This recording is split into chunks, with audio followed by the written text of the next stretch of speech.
Today on Wild Florida, we're going to talk about how much money you can save by growing mulberries.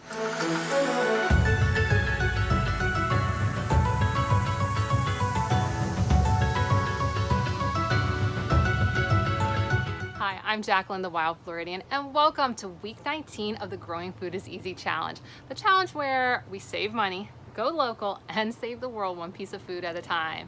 If this is your first time joining us and you want to start from the beginning so you don't miss any of the tips and tricks, go ahead and click on this card right here, or you can wait till the end of the episode and a card will appear in one of these four corners.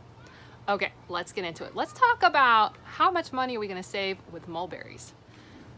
So, out on the internet, on the YouTubes, right? There's a lot of people talking about how you can reduce your costs by growing your own food. And that's great, and it's true, you can, but I often don't see them really get into the numbers. And you know me, I'm all about the numbers. And you know this series, one of our things is to save money. And I think it's kind of a little misleading when they don't really give you the total breakdown, right? Because it almost sounds like, just dig a hole in the dirt, throw some seeds in, and you're saving money like that. And you're gonna save tons of money. So I wanted to start, throughout this year, starting to break down some more different costs, and then how much money you're saving, how much time does it take to break even on a plant, because I think that's really helpful. Because if you're trying to save money at your home, doing some home ec, not like what they do in school. It's kind of crazy with home ec, there's a lot of baking of cookies, but the word is home economics. Is really about budgeting. I don't think they do that a lot anymore. Hopefully they're getting that back into schools where they actually talk about the budgeting part. So I wanted to start breaking down for you guys more of the budgetary aspects of it so that you can really see cost, break-even point, and then how much our savings could be more in the long term. And I think that'd be really helpful. So in this first time that I'm going to go do it, I'm going to focus on mulberries because I was really excited because I'm finally hitting my break-even point for mulberries. So let's get more into that one. So for those of you guys who have been following along for the whole year, which I really appreciate all of you, so much. You know that last year I grew 150 pounds and we saved about $250 from what we grew last year. So this year, the goal was to get to 250 pounds, and I didn't really have a quantity on how much money we were trying to save because I was trying to just expand a lot on what we already had. So I didn't have a dollar figure, but I'm always trying to save money, right? And I really wanted to dive deeper into some other things, right? Because I know people often ask me this. So I live in Zone 10A. So when I'm talking about specific plants in the future and even now, like Zone 10A, I'm in the St. Petersburg, Tampa Bay area. So you just kind of get an idea. So if you're a little bit further north, maybe your yields won't be quite as high for certain plants, or maybe they'll be higher. Or if you live further south, maybe like if you're in the Miami area, maybe your yields will be lower or bigger than mine would too. Right? So it just depends on the plant. So let's talk a little bit about mulberry, right? Because this is really popular if you're into permaculture, food forests, or you just saw one on the street, or you read up on berries and you were like, I want to grow berries, and you heard word on the street is strawberries don't do as well as you think here. I mean, they do, but they're needy. They're needy, and you got to spend the time doing look, let's not bash strawberries. I'm not against them. But at some point you may have been like, mulberries, I'm gonna get a mulberry tree. And there's two main types that people usually talk about, or the nurseries carry. They tend to be the Pakistani mulberry, and those are the mulberries that are like this long. And those get into huge trees, like 50 feet, I think, or maybe even up to 70 feet. And then there's what's behind me, which is the everbearing mulberry, which is more of a large shrub that is treated like a small tree. And that gets into the 20, maybe 30-foot range in the lifespan of itself. And the big difference is, I think, and I don't know a ton about Pakistani because I wasn't even considering it back in the day, but my understanding is that like a lot of fruiting plants is that you're gonna get one crop a year versus your everbearing mulberry. It's gonna kind of just cycle through. You're gonna get a crop, and then it's kind of that crop's coming down, then it's gonna sprout again. And it'll have a little bit less during the winter time and then more during the summer and the fall and the spring. Yeah, cool. So those are kind of the two main plants that we're gonna be talking about, but I'm gonna focus on what I got with my everbearing mulberry. So now we got to talk about costs, right? So typically if you're getting a mulberry tree from a nursery, they're going to cost about $35. And that's when they're kind of that little wimpy little stick thing that's waving around in the wind. And they shouldn't cost you too much more than that, especially if you're getting everbearing or Pakistani. Now, if you're going to go off and get I think there's white mulberry and there's a bunch of different other species, you know, it may cost a little bit more or a little bit less, just depends on the nursery, but you should be in about that $35 range. Not unless you are gonna get one that is a lot bigger. So you're not going for those 3-gallon pots. Maybe you're gonna go try to do a 5 or 10, or I don't know, something bigger. Then I don't know how much that's gonna cost you. I always recommend that you wanna get them as small as possible for a couple reasons. One, they're cheaper, and two, they have a better time transplanting overall. So that would be it. Now, of course, you may have gotten it free because of 2 different reasons. Number one, it was already on your property. So it's exciting. So it's great. I got an orange tree and a calamondin tree that way. It was already on my property. Didn't even plan on growing food at that time, and I already had them. So good for you. Or maybe you've learned how to go do cuttings and someone was kind enough to give you a cutting and you were able to get it. So you're starting with a 0 investment cost. So that's great. But for this exercise, we're gonna go for probably the more common, which is you've bought a plant at about $35 a piece. So my mulberries, I got 2 of them. There's actually one kind of off camera this way, and of course there's this one that you usually see me messing around because it's hitting my hair or it's touching me or I'm eating the mulberries in between takes. So I actually have 2 of them. I got 2 because my husband and I eat raspberries, blackberries, or blueberries every day. Actually blueberries every day, and then either raspberry, blackberries along with it.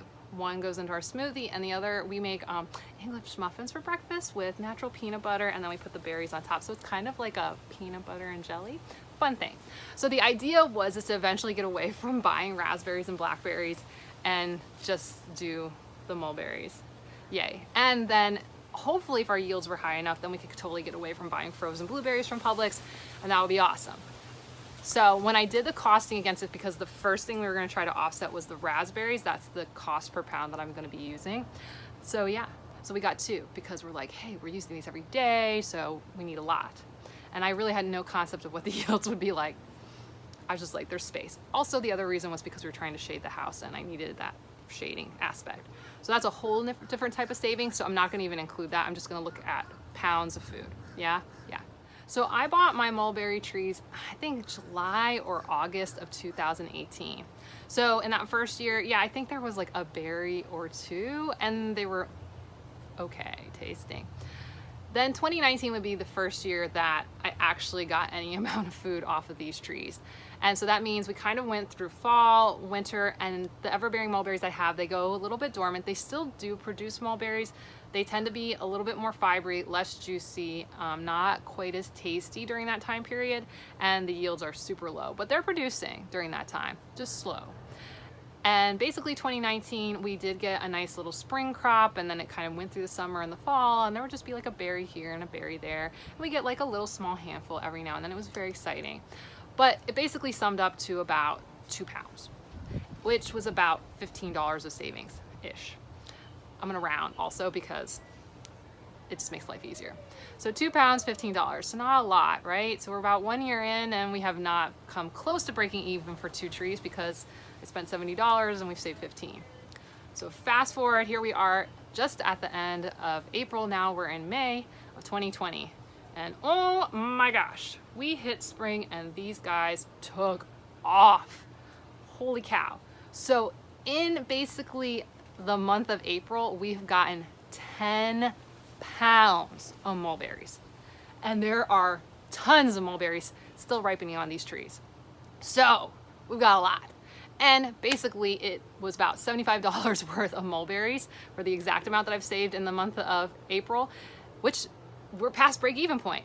So super exciting, and it's kind of what inspired me to go and do this video, because I was like, oh, we just broke even finally on the mulberries, right? So 1.5 years in, 2 trees, we broke even. Now, if we had only done the 1 tree, this tree, because it has more space and a little bit better lighting and a little bit better protection, actually came along a lot faster. I think if this other tree wasn't as crowded, maybe it would be producing higher yields, but you never know all the factors. I mean, trees are complicated, but super exciting. So about 1.5 years for us to break even, and we've already exceeded now our break-even point and have an extra $15. Okay. So if you're trying to save money by growing your own food, like, you really should have a spreadsheet or a notebook where you keep track of all the pounds of food. And then you also need a food scale so that you can weigh your food as you come in. And this will give you a really clear cost of how much does the food cost from the grocery store, and like look locally yourself. I'm giving you what it costs near me, but hey, if you live outside of Florida, or maybe you go to a different type of grocery store than maybe Publix, then the cost may be different, higher, lower. And of course, produce changes year over year, but this is just kind of a fast and easy way to figure out stuff. So food scale, and of course, a spreadsheet or a notebook to keep track of stuff, so you can make sure that you're actually getting the savings, because if you're putting a lot of time and effort into stuff, like, it does you no good if it's not going to actually yield. So we'll continue to do this. And yeah. Oh, and the other thing is I did not take into account investment costs for gardening, right? So if you got tools, or maybe you paid for mulch initially or anything like that, that was not included in my return on investment type calculations for this plant. So consider that. I do keep track of a lot of the costs for the garden, but it makes it a little harder, especially in the first few years, as there's a lot more investment into the yard than there is the ROI for plants. And that's why I wanted to bring this up, because I think it's a little irresponsible just to say you save money without kind of letting people know that it takes some time. It does take some time to get the money back out of your garden. So I can keep doing this. Let me know, monthly, quarterly, whatever. All good. So a year and a half in, and the trees have finally broke even. So that means every pound that we get from this point on is gonna just be savings for us. I mean, it's technically not realized savings yet, because we still have some frozen blueberries in the freezer and we still have some raspberries in the fridge, but once we basically use up what's left in the fridge, then every pound we get from that point on is just pure savings. So a year and a half to break even, and about $6.75 per pound is going to be our future savings rate. Isn't that exciting? And just kind of an update, right? Because I said we're trying to go to 250 pounds this year. So we said last year was 150 pounds, saved about $250. So this year so far, I've done about 48 pounds at $115, which is really exciting. So we're really getting some great yields, and there's a lot of stuff starting to come in. So I fully expect to hit our 250 pound goal. Yes, and I haven't even pulled the first round of sweet potatoes yet. So if you guys found this interesting and helpful, let me know. I don't know if you want to hear this kind of like monthly or quarterly, whatever.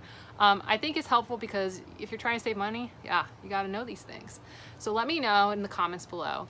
And okay, so what will be next? So next week we're going to talk about, what did I say? Oh, companion planting. Yes. So to make sure you don't miss companion planting, go ahead and like, subscribe, and ring that bell for notification. New videos each week. Yay.